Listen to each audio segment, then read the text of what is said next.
Please take your seats. The program is about to begin. At this time, please turn off all electronic devices. Please refrain from using flash photography during the program. Thank you.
Ladies and gentlemen, please welcome Dick Ebersol.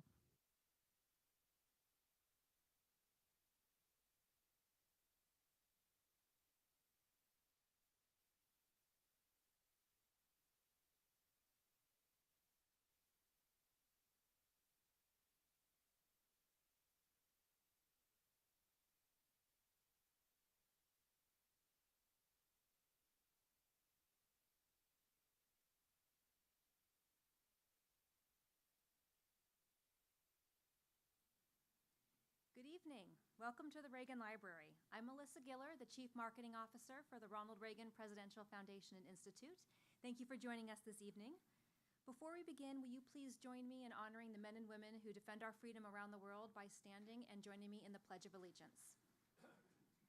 I pledge allegiance to the flag of the United States of America and to the republic for which it stands, one nation, under God, indivisible, with liberty and justice for all. Thank you. So we are about to get started, but I would be remiss if I didn't first acknowledge that we have some wonderful family members with us today. We have Dick Ebersol's wife, Susan.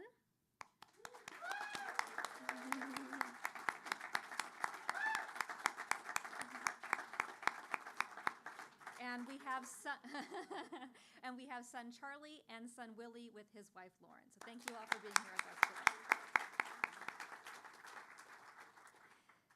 So here at the Reagan Library, we have welcomed governors and senators, heads of state, Supreme Court justices, authors, and commentators. But tonight, we welcome a living legend. Few have done more to shape American pop culture of the past half century than Dick Ebersol. His productions have made us laugh. They've given us something to cheer for.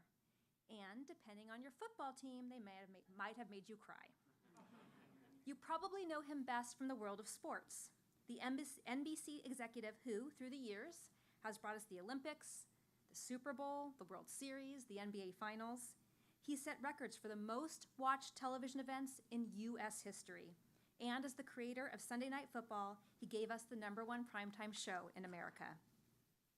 What fewer people realize is the world of comedy also owes a debt to Dick Ebersol. He was the co-creator of Saturday Night Live, and 2 nights ago, they had their 48th season debut. Dick, we know you've had a special affection for President Reagan, and you might not have known it for some of those SNL impressions they did of him, but those were decades ago, so we're going to assume that came from Lorne Michaels. This evening, you will regale us with some incredible stories, and I promise I'm not going to ruin them here, but I know one that you're responsible for was likely one of Ronald Reagan's most favorite post-presidential memories, maybe his whole career. I'm not going to spoil it. Maybe you guys will share it with everyone tonight. And I believe that's what you call on TV a tease. Tonight, we're not going to be the ones to sit down in conversation with our special guest. Instead, we're going to let someone even more qualified ask the questions. And who better than your son Charlie, who has established himself as an accomplished producer and director in his own right. So while we have no awards to add to your collection this evening, we are extraordinarily grateful that you've chosen your time to be with us. And maybe, just maybe, you'll set a new all-time viewership record on the Reagan Library YouTube channel. So ladies and gentlemen, please welcome the author of From Saturday Night to Sunday Night, the great Dick Ebersol, sitting in conversation with his son Charlie.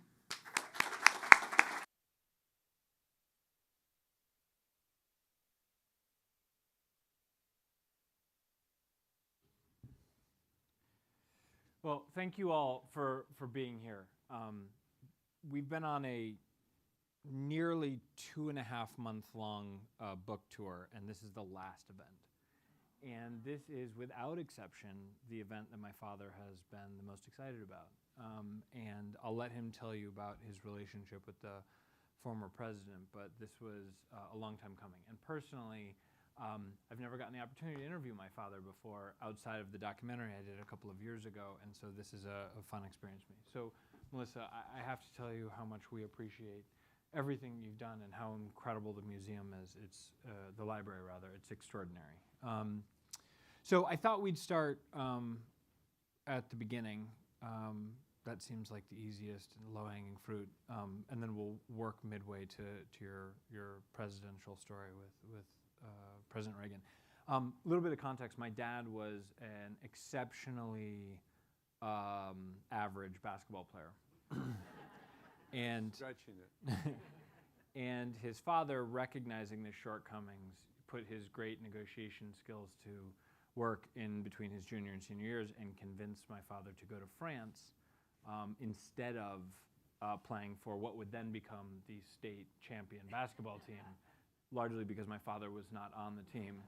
But it was in France that this story kind of starts, and I think you should give a little bit of context to being in France and then tell the story of how you got into television. I was fortunate enough in my really early teens, to win an American Field Service scholarship to go, all expenses paid, and live with a family in Normandy, which is a spectacular area of France, very beautiful. And the place that I would live with this French family was midway between Omaha Beach and Paris. And I didn't want to go because I wanted to stay and be part of my high school basketball team, small town basketball team, go on to win the state championship. Fortunately for them, I went to France. They won the state championship.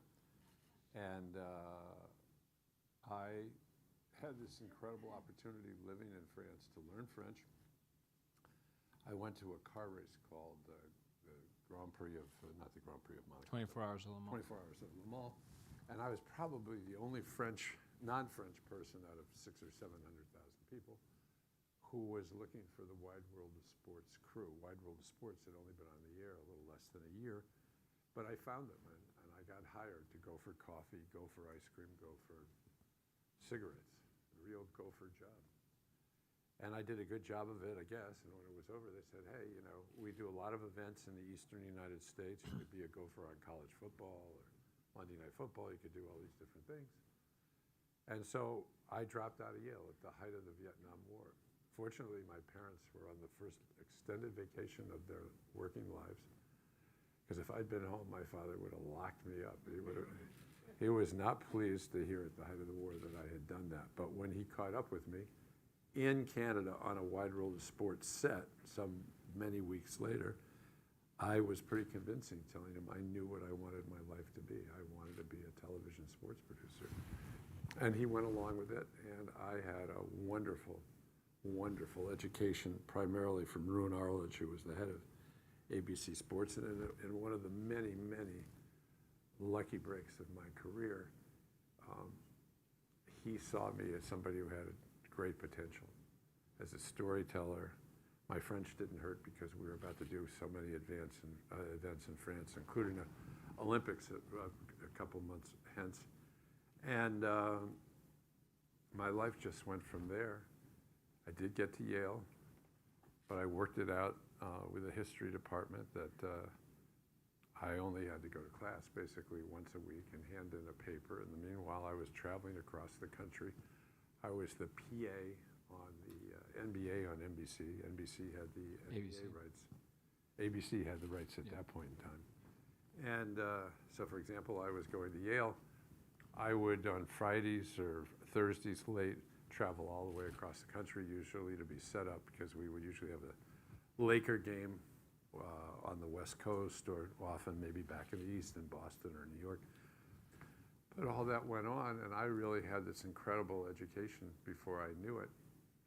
And Arledge kept putting me on more and more stuff, and then finally got the great idea of making me the first ever Olympic researcher, which meant for the best part of the next 2 years, I traveled through much of the world, getting to know the great athletes and writing mini bios on those athletes for Jim McKay.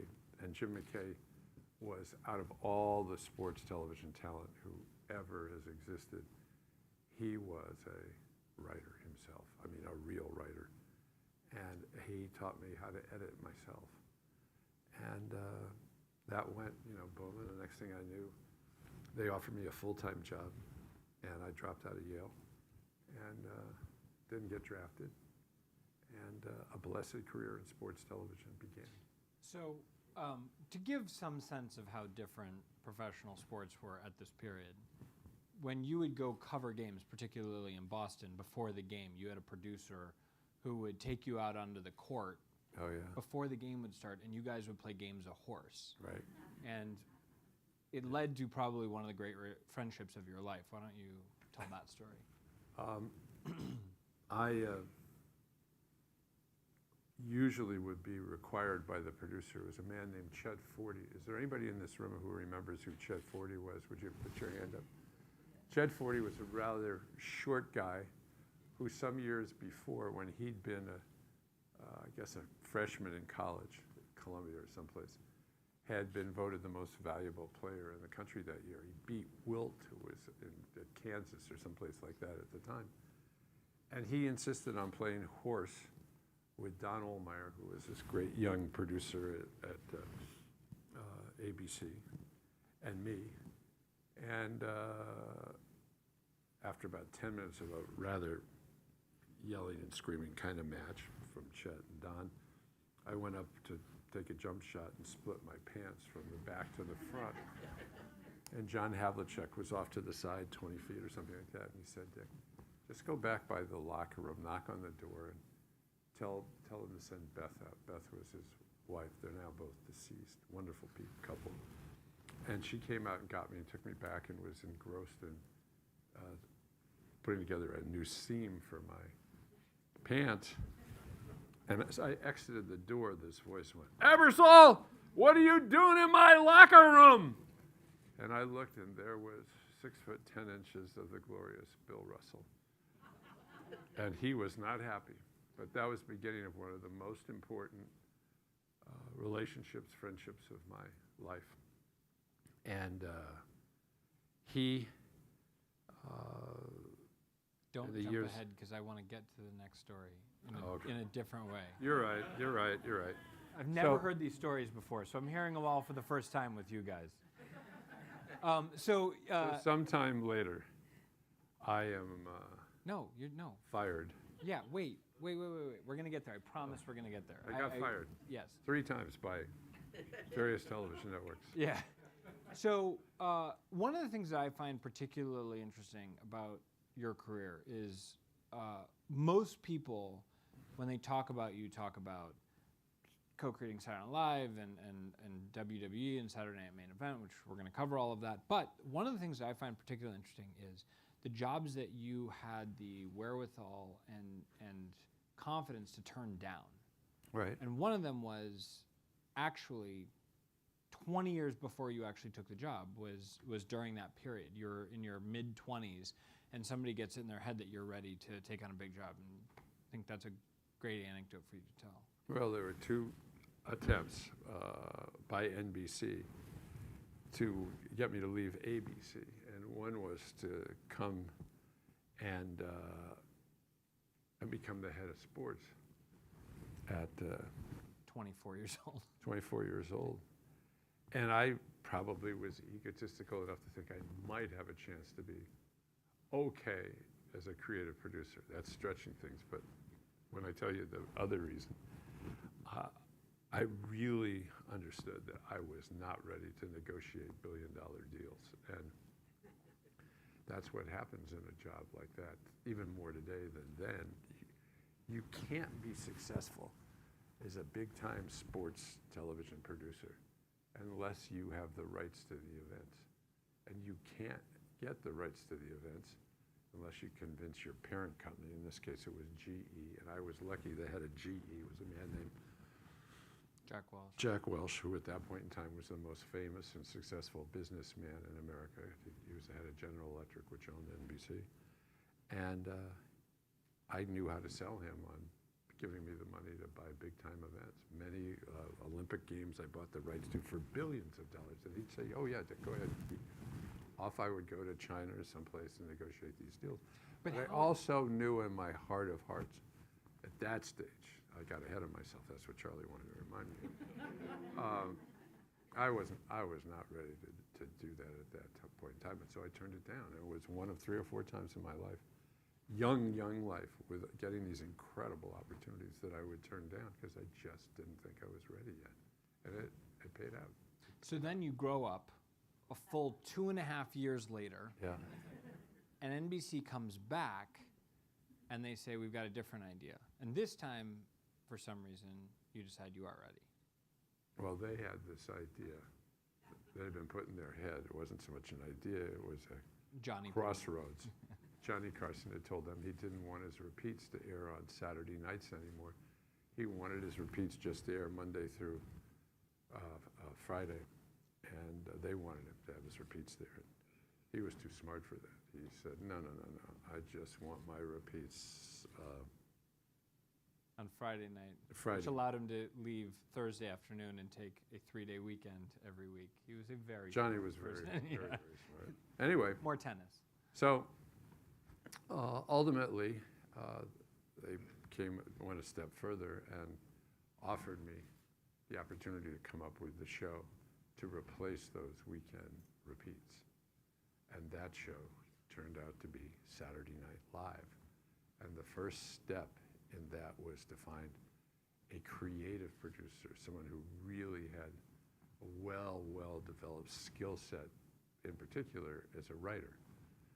And one day, maybe 4 to 6 months into this job of going across the country in Canada looking for people, I was outside of a very famous Hollywood comedy representative. And all of a sudden, this young guy came out the door.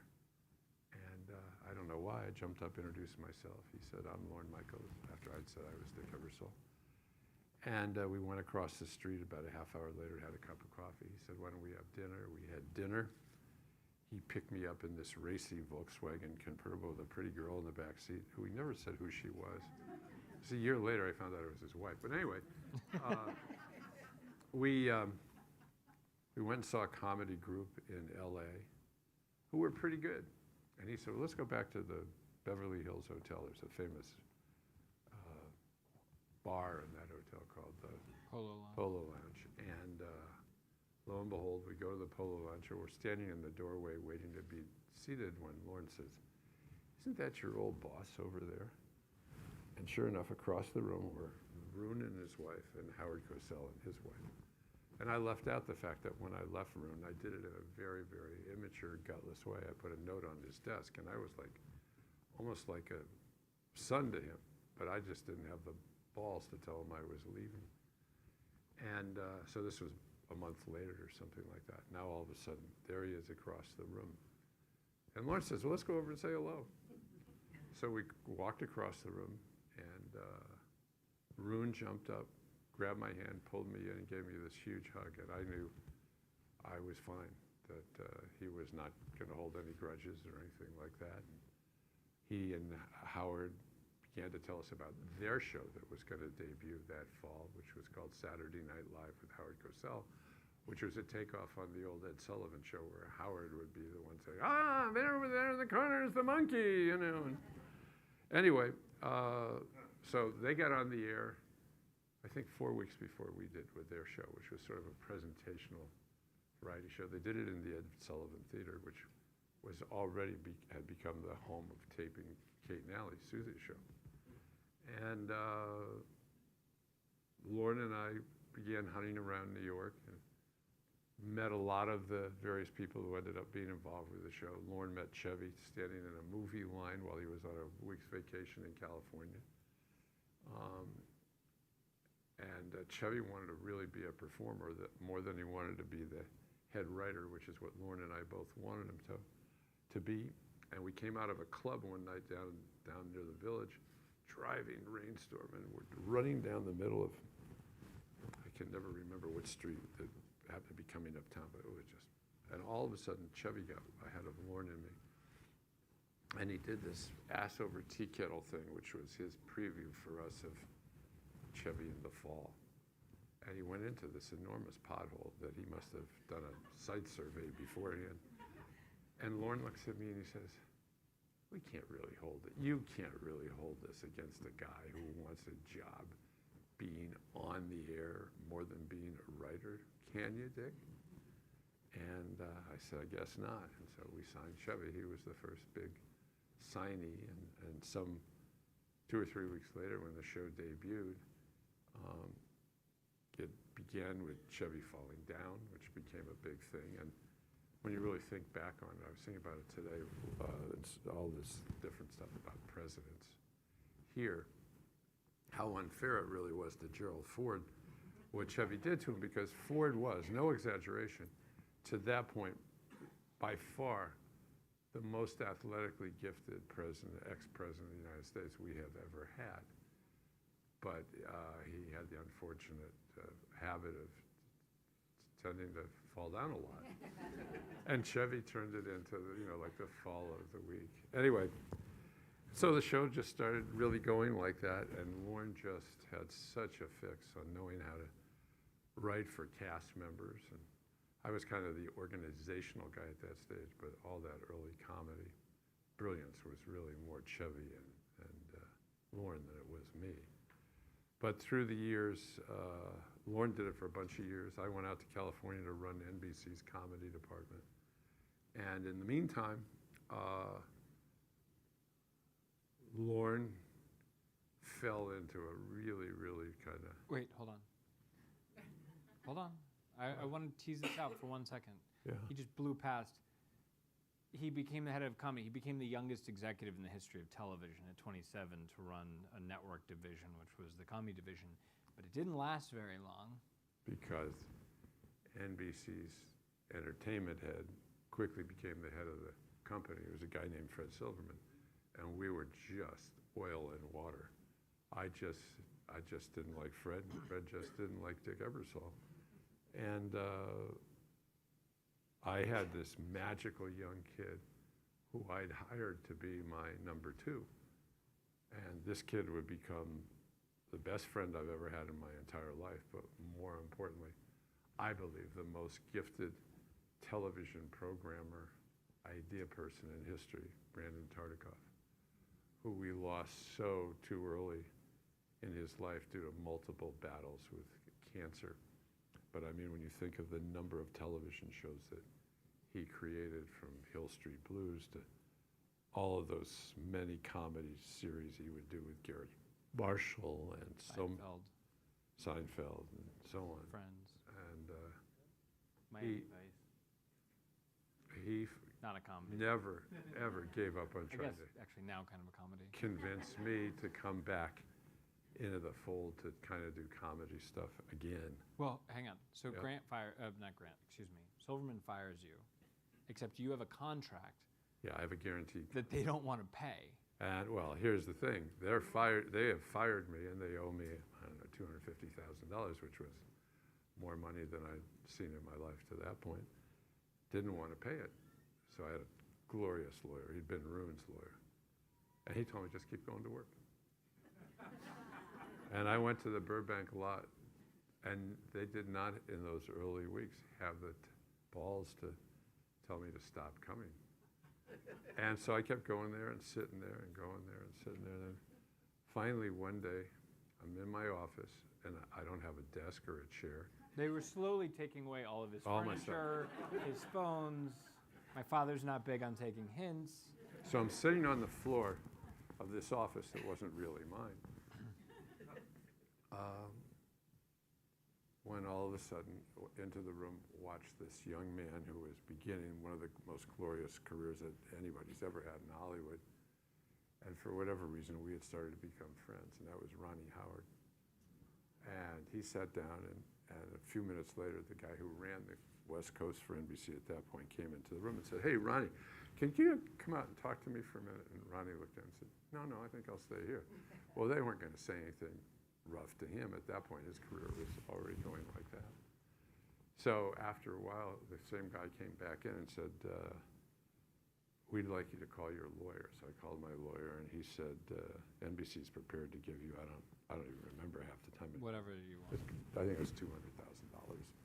And so the impasse was broken, and I began to be doing these shows. But Silverman would come back and strike again some months later, because he had insisted, because a friend told him that this comedy team, God, what were the name? Pink Lady and Jeff. And Jeff Altman, who was a young, striving comic working in New York stand-up. And Pink Lady were these Japanese singers, gals. And Silverman had been convinced by this clown, I forget his name, that this was the next great Sonny and Cher and all that. Forgetting the fact they didn't understand English, they couldn't speak English, and they couldn't sing worth a lick. So at the first dress rehearsal, when it was over, I told their manager, "You can go home now, and I'm sure you'll hear from the lawyers to settle out your contract." Well, the word got back to New York to Silverman. He went, fuck that Ebersol, God damn it, get him, blah, blah, get him out of here, and blah, blah, blah. And the next thing I'm out on the street and fired, but this time they were prepared to write the check, and sometime years later, repeat performance again with Silverman. I don't even remember what the show was anymore. Wait, hold on. So I want to back up, because you get fired.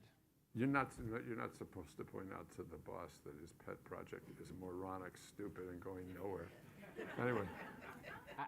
I just want to say, And I want to pause here for I've 1 gotten second. all great reviews for the book, but some critics said, "How could I say those things about Fred Silverman?" I wanted to write him back and say, "Did you ever meet the son of a bitch?" So I'd like to pause here for a minute. And if you think about any great movie or television show where the main character goes way off script and then goes on a fun adventure, this is what we're about to experience here. So buckle up, because I've never seen this level of candor in this setting. So this is the last day of the tour. This is going to get real interesting. So you get fired. Now I'm going into an anecdote that I wasn't. You get fired, and you decide in your infinite wisdom that with this newfound money, you purchase a Hunter Green Porsche. Convertible. Yeah. And you decide that you're going to do what? See whether or not I can drive from the Beverly Hills Hotel where I lived to the St. Francis Hotel in San Francisco and do it in less than, I'd be lying if I said the exact, in 5 hours. 4 hours. 4 hours. Yeah. To the front of that hotel. Conservatively, for anyone who's wondering, an 8-hour drive if you're in a helicopter. I was really, really tearing ass. And So you're ripping along on I'm the ripping 5. along, and nobody's are coming up behind me or anything like that. But I noticed that this little VW. Volkswagen Bug keeps gaining on me. And for the life of me, I cannot think of why. And yet it keeps gaining on me.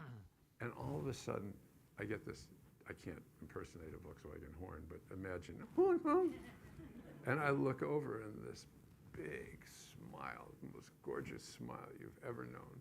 And you can only imagine the cackle in this voice, in this man's voice, which I couldn't hear at all that high a speed. But it was Bill Russell who had figured out that I was in my Porsche.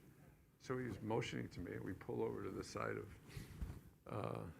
Route 5, stand there with all these cars flying by and everything like that. And it's just the beginning of this real expansion of what would become one of the great professional relationships of my life. And last summer, not this summer, but last summer, Bill was in the East, and he was not feeling particularly well, and he called Susie and I with his wife and said, hey, can we come stay with you guys for a while? And they came to a rural, rustic, colonial community in rural New England and stayed for a couple of months.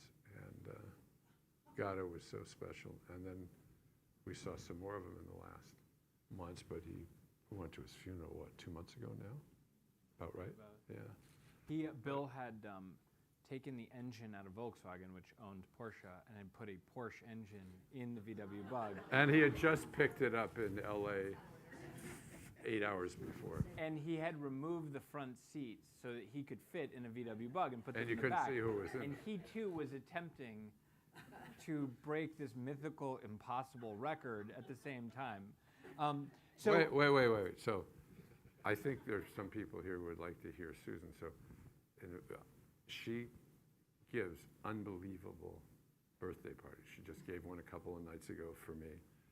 But I'd say 5 years ago, she gave one particular. I was 50. Yeah, it was 25 years ago. Yeah. I'm like, in my head, I'm like, 5 years ago. And Bob Costas played Ralph Edwards from the old This Is Your Life. And all of these various people were... Wait. Please, I'm sorry.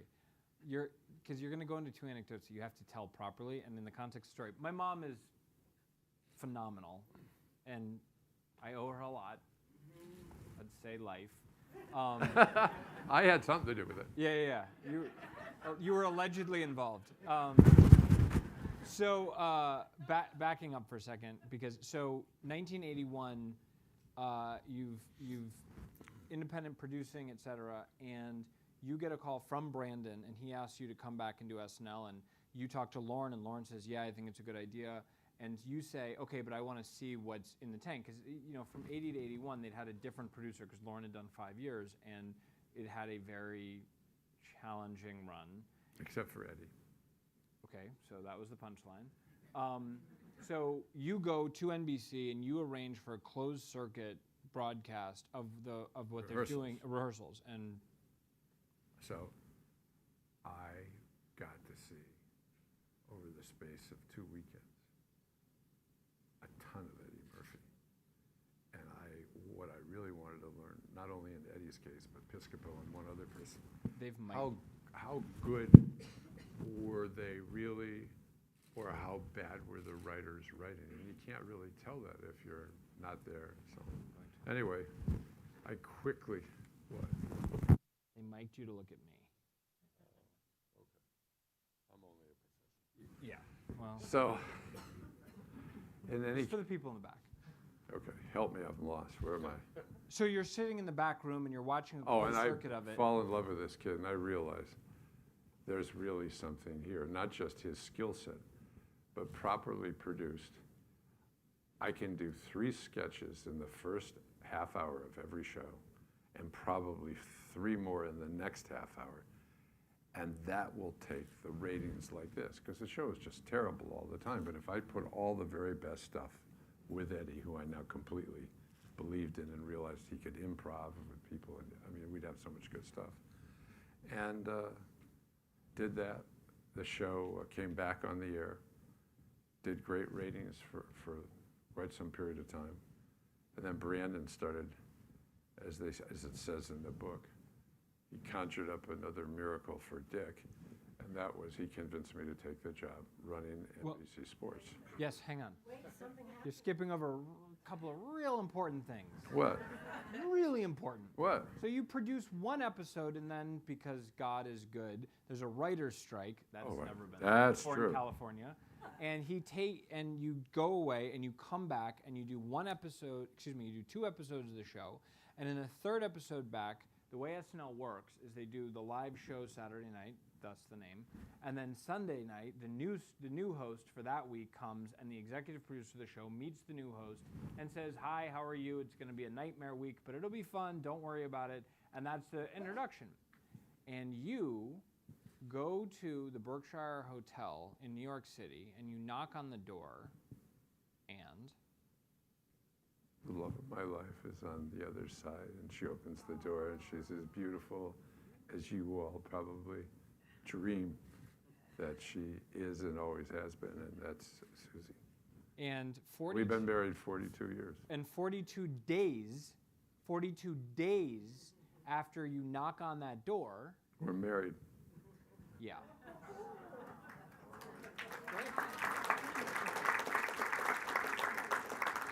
I promise. And Hollywood testing shows that he was a pretty good byproduct of that relationship.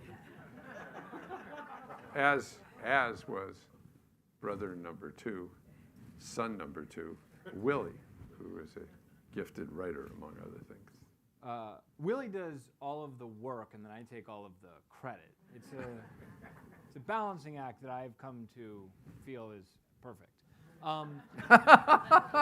So maybe one of the greatest deals, certainly of your career, was you decide to come back to SNL, but the deal you make with Brandon is for every year that you keep the show on, you are allowed to create and own a show that they must put on the air. And of those things, you do later with Bob Costas, you do Friday night videos, which are both big hits, but someone says to you, you've got to go meet this guy, and you say, My agent says you got to go meet this guy, and he goes, you're nuts, and you run into David Letterman in the hallway, and I say, Marty, that was the name of my agent, and also David's at the time.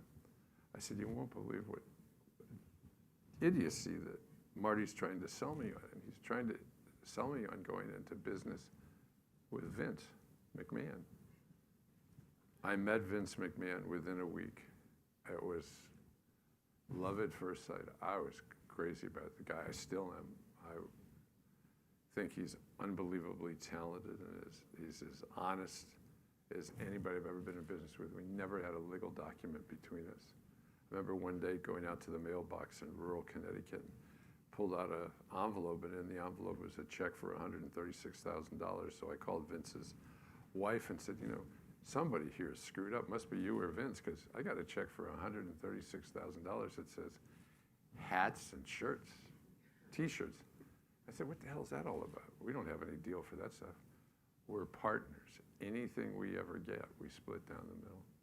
And that's the McMahons, and I love the McMahons. And Susie, within a year of that time, co-hosted the second WrestleMania ever. She did the color for Vince. Her knowledge of wrestling came from having watched one episode the week before.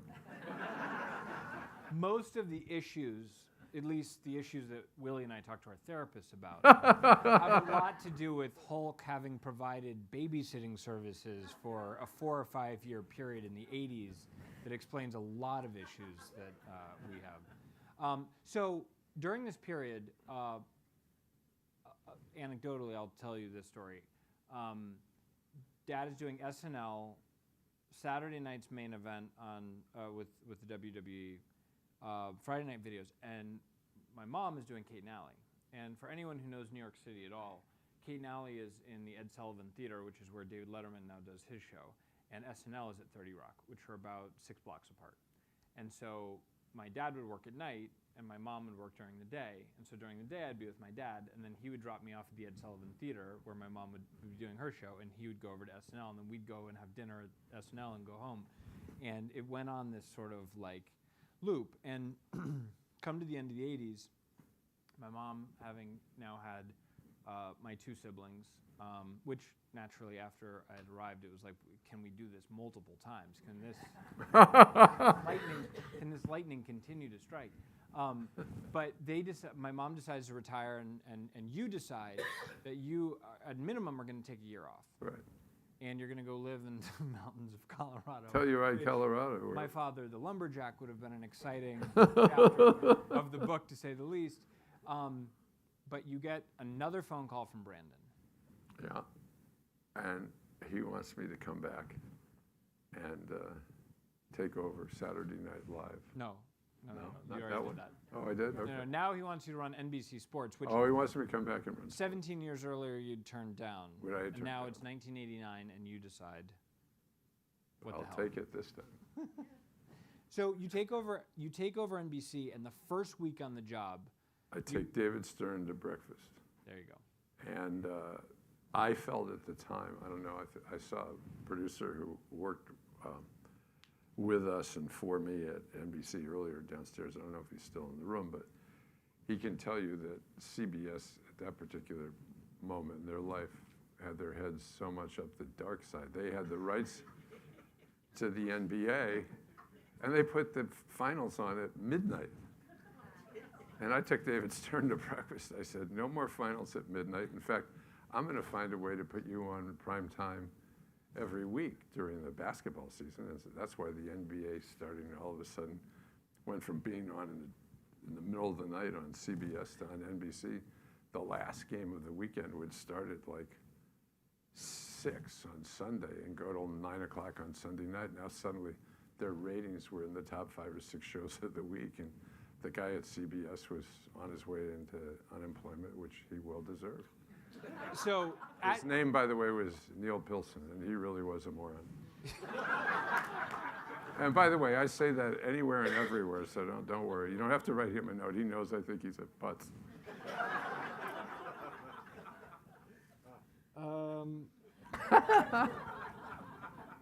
Fortunately, this isn't being live streamed on YouTube right now. We did not check them out. Nobody went through their pockets on the way. No. We haven't signed the releases yet. Don't worry. Okay. Backing up for a second. So you sit down at dinner, but this is what I want to cover in this question is, you knew that David wanted storytelling and he wanted stars, but the other thing you understood is that he wanted to be. One of the things that Melissa said that I think is important is to talk about your impact on pop culture.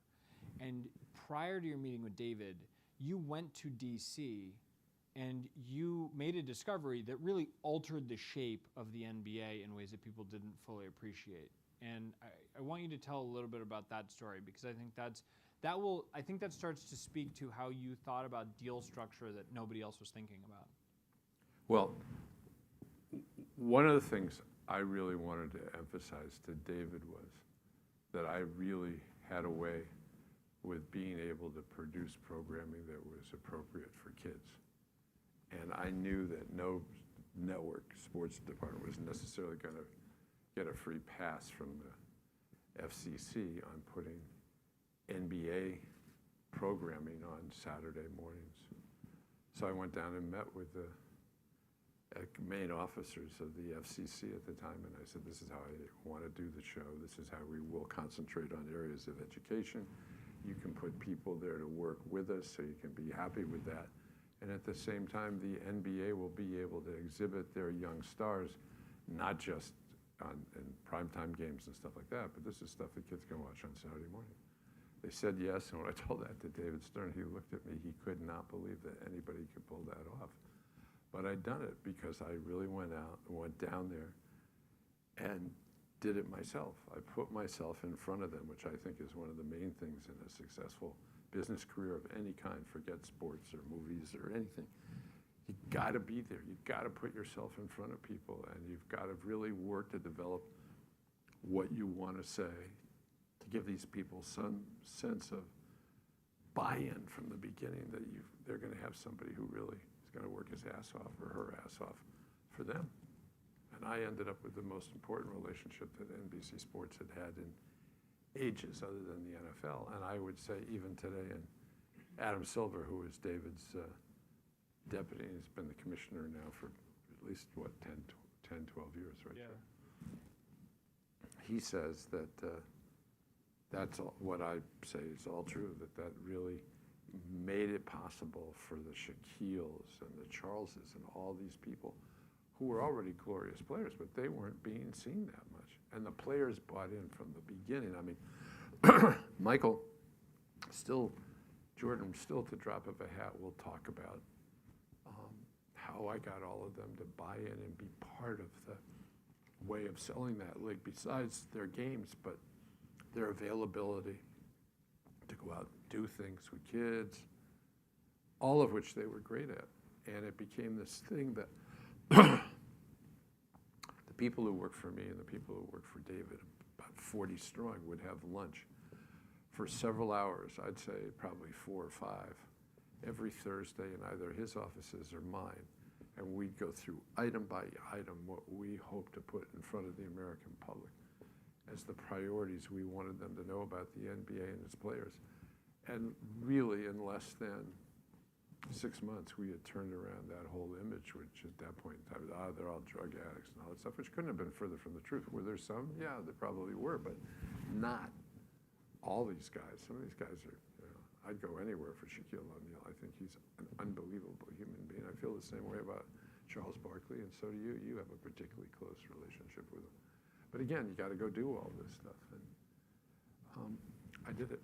That show, NBA Inside Stuff, which was Ahmad Rashad. The other funny story. He still does it. Ahmad was a NFL player, and after convincing Congress that this was a kids show and getting them to agree, he had to convince David Stern that the face of the NBA show should be a football player, not a basketball player. David looked up at me and said, "So who do you think's going to host the show?" I said, "Ahmad Rashad." "He's not going to do this on a basketball game." And I said, "Well, apparently he is." And David looked at me and I said, "David, that's what we're going to do." And we did it, and Ahmad's the only one who's still there. David's deceased, and I'm not involved. Okay, that got dark. So one of the stories that's in the book that's one of my favorite stories, and it's a story that the person about whom the story is told, tells a very funny version of it too, so I look forward to your version, is Michael Jordan wins 3 championships in a row, and then his father dies, and he decides to leave basketball for a little while to play baseball. And he, after and actually a very remarkable AAA career or AA career in Birmingham, decides he's going to return to basketball. And he and his agent are sort of working out the particulars of it, and you get a phone call. From Michael. From Michael Jordan. And what was that phone conversation? Well, Michael said, I'm sure you've heard from David earlier today that I'm probably going to come back, and if we can come to some kind of accommodation, I'll be back by Sunday. This is Friday. I said, accommodation?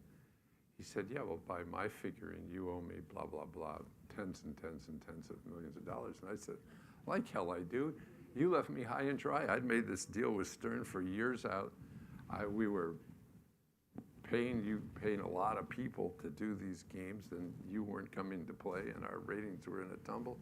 No, I'm not going to pay you that. And on Sunday, he showed up. Players all came back. Phone rang, and it was Shaquille. And he said, "Mr. Ebersol?" I said, "Yeah, Shaq, how are you?" He said, "I'm fine." He said, "Did I do good for you?" And he apparently had told a couple of the guys who didn't really want to get into a tussle with Shaquille that you're going to be coming back by Sunday. Michael wasn't one he talked to like that. But anyway, they all came back, and harmony has reigned ever since, and the NBA did not go off a cliff.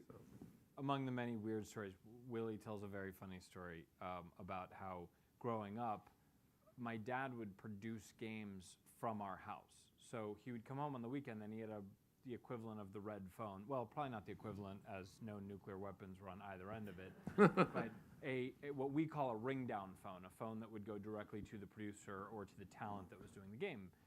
But what that meant was that the house phone became the central operator for really anyone who wanted to get a hold of my dad. And so it would either be your homeroom teacher calling to say, hey, the homework for next week is whatever, or it would be Shaquille O'Neal calling to say, like, I really need to speak to your father right now. One of the things that I in the vein of inside stuff that I wanted to talk about is you had extraordinary Olympic deals. Obviously, you had you came in and you did the 92 Olympics in Barcelona, you had the 96 Olympics, and then in 1995, you did what nobody had ever done before in the history of television. You did multiple Olympics at the same time through clandestine. And that story, I don't actually want to tell here because it's so well done in the book. It's one of my favorite parts of the book. It reads like a Daniel Silva spy novel as they're flying jets and hiding and all this incredible stuff. But here's what I want to talk about, because it's presidential, and then we're going to come back to President Reagan. You and W went to college together.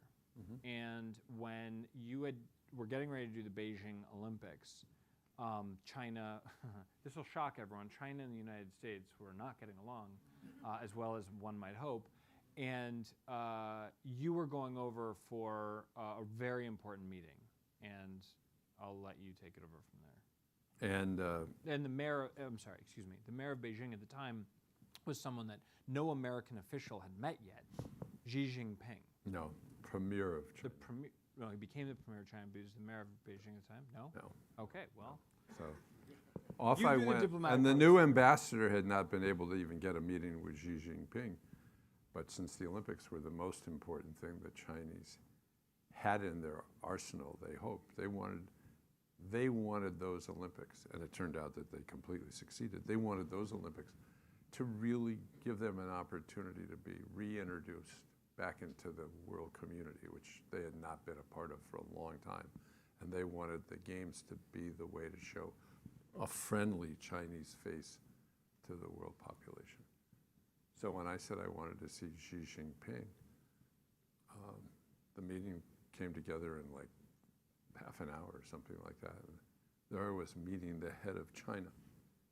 What are the odds of that? I mean, I'm not, diplomatically trained. They But noticed. Yeah. So they took me to meet him, and sitting next to him were three men who I dealt with a lot in the previous years, who were leaders of the party in different parts of the country, and because sports was becoming so much a thing of importance to the Chinese to continue this reintroduction of themselves into the world population. I just got all these meetings, and On your way to before you left for China, right. you got a phone call from W. Oh yeah. So the president called and said he wanted to send a note with me for Xi Jinping. One of his two press people had been my press person for the previous 6 years and had just been at the White House at that point for about 3 or 4 months.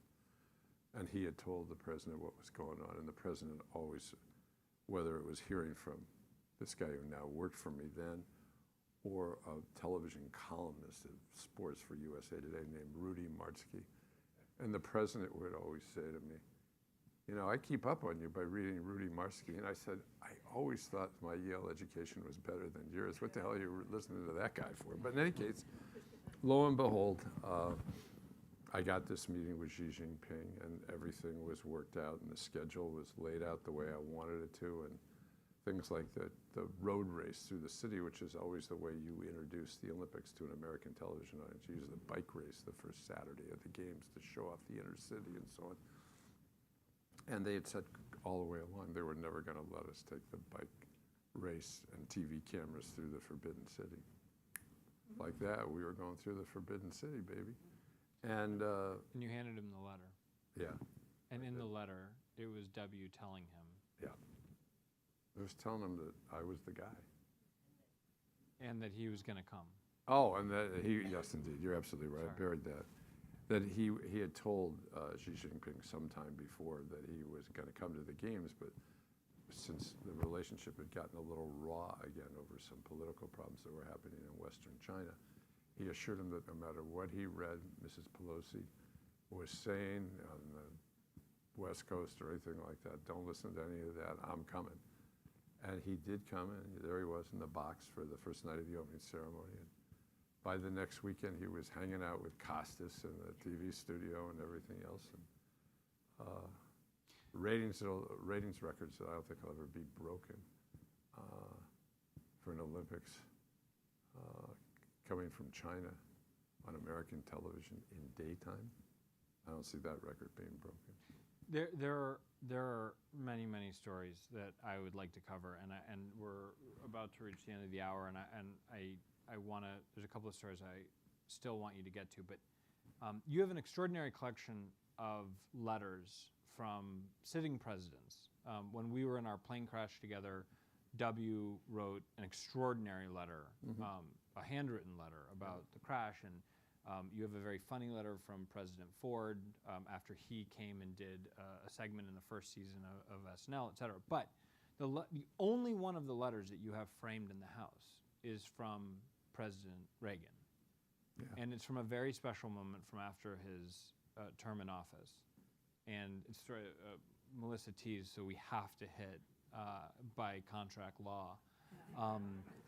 You were at the time producing baseball. I was, and this was going to be the first time that I was producing baseball, that the All-Star game was going to be on NBC. And I really got hit almost instantaneously with, I got to do this thing, I got to do this thing. And I called Vin Scully, who was under contract to NBC at the time, and I said, if I can get the president, who by then was retired, if I could get him to agree to come out of his baseball announcing retirement days and do the All-Star game, would you do the play-by-play to him doing the color? He said, oh God, it would be an honor. It would just be such an honor. So I was able to get a call through to the former president. I outlined it to him, and he automatically said, oh, Dick, I'm not going to do my bad Reagan impersonation, but he just said it would be so much fun to do it. I'm going to have to check with Mommy, but I'm, and he did use the word Mommy. That wouldn't be the last time I would hear him do that. And he came back the next day and said, we're on if you really want me. And I said, absolutely. And then some weeks passed, and I got a phone call early one morning. I was in Anaheim, that's where the game was going to be, and they said that someone from the president's office. Now this is one of the points where my memory clocks, and I can't remember at certain stages whether he was still president or not. I don't believe. Former president. No, but it was Mark from his office called. Yeah, Mark, and he wanted me to know that the president had a fall up at Santa Barbara, and it was a question of whether he would be able to make it. And I said, well, I'm going to go down and I'll wait for him under the stands behind home plate in hopes that he'll be able to come. But if he really feels that he has some real risk, and more importantly, Mrs. Reagan feels that way. And I don't know, hour and a half later, phone call came from him, and he was in some vehicle being driven down here, and he said, Dick, not letting you down. I'm only about 40 minutes away. I'm coming. Mommy said I could come, and I'm coming. And he came, and I thought he was absolutely terrific. I mean, most of you, I think, in this room know that one of the first ways he really made his mark was recreating baseball games over the radio back in the day when he would watch the ticker with the news coming through, which would say a ball or a strike or a foul ball or maybe a single, and then he had to fill it all in, and he had like a stick that he would bang off of another stick that would be the sound of a foul ball. I mean, it was incredible what he did. I mean, and he'd gotten his early fame that way and then ended up in Hollywood, but he had a joyous time doing it. I think a couple of jackass critics might have taken a slam or two at him, but to hell with them. He was one of the most gracious human beings I can say I've ever run across in my entire life, and my life has been rich with opportunities to meet all kinds of people from boyhood till today. And this guy, when you were in a room with him, you knew that you were with one of the great human beings who had ever held a major political office. He just really did anything and everything to put people at ease, which is usually, again, the magic of relationships, putting people at ease and making them want to hear what you have to say. And I'm convinced if we had more of that today in all government, we'd be a hell of a lot better off. Donald Trump be damned.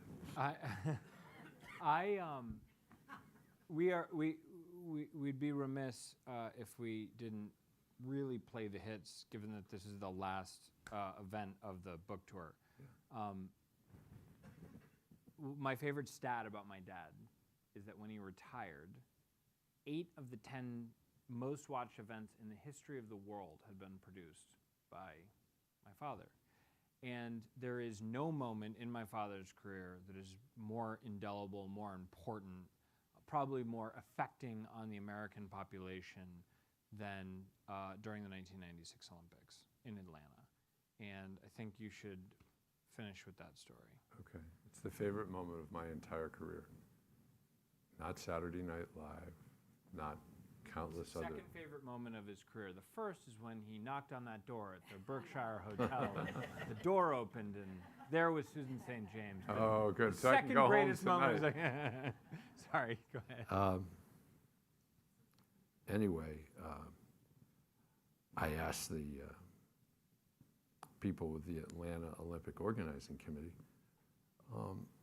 about a year before the games, who have you decided to light the cauldron? Which was a normal question that I'd asked every organizing committee, whether it be in Australia or France or Africa or wherever. And I was stunned when he said that, well, we think it should be Vander Holyfield. And I looked at him and I said, I agree, Vander Holyfield has won an Olympic gold medal, but he is not the person that every person in the world most identifies with the glories of sports and sportsmanship and excellence. And he kind of looked at me and I said, I'm talking about Muhammad Ali. And he said, well, down here we think of him as a draft dodger. And I said, well, I don't, and I'm embarrassed that you would say that because I don't think of it as a draft dodger. He was willing to sacrifice everything. All of his biggest money earning years went away. He was willing to put his life at risk. I just don't buy that at all, and I'm going to set out to show you that you're wrong. And I took two people who worked in our film department and told them to make a original film, original in that it was done by people who worked at NBC Sports at the time. And it really was an intimate story using Muhammad telling stories. He didn't know why he was doing it, but we put this all together, and that guy called me up about, I don't know, 10 days later on the phone. He said, God, I've looked at that film and it's really terrific. We ought to get Ali one day to do something like that. I said, no, I'm talking about now we ought to do this, line it up for this year. And he finally gave in. And 4 or 5 nights later, the games opened. And as President Clinton said to me really, really late that night, 1 o'clock in the morning or something, after the Olympics had been started and all that, he said, Dick, that was the largest hush, I think, that's ever been heard in the United States of America, because when he came up over the top of the stadium rim and started down that really steep ramp into the stadium, that stadium just went, and I can't do it, obviously, with one little voice, but it just transformed that telecast. And by the way, I think most of you probably remember, I never told Costas or Enberg that night who was going to do that. I left them to their own devices because I thought these are the two preeminent sports broadcasters of their career. I'll let the real excitement of their voices come across. And Costas still talks about that today being his favorite moment, as it is mine, of all the Olympics we ever did, because it was so real. And 3 days afterwards, Lonnie Ali, his now widow, called you, and she held the phone up and she said, Dick, I want you to hear this. And she was standing, as she said, at a golf course near Louisville, Kentucky. And she had taken the champ to watch the top pros. But mostly because she wanted him to have a sense. They were home now. They were back from Atlanta and they were home. And she wanted him to really hear how his neighbors and his friends and his public felt about him, because he'd been mostly here in booze for quite some period of time. And as she's described it many times, he just lit up like a Christmas tree. And she said, Dick, you gave him back his life, because his life was people. And he loved being around people. And now it was okay in his mind to be around people again. And so in my office at home, I have a double life-size picture of Ali standing there holding that torch like that. And I still look at it at least once or twice a week, and I tear up. He was so impressive. We want to say thank you to Melissa and the library. This has been such an extraordinary thing.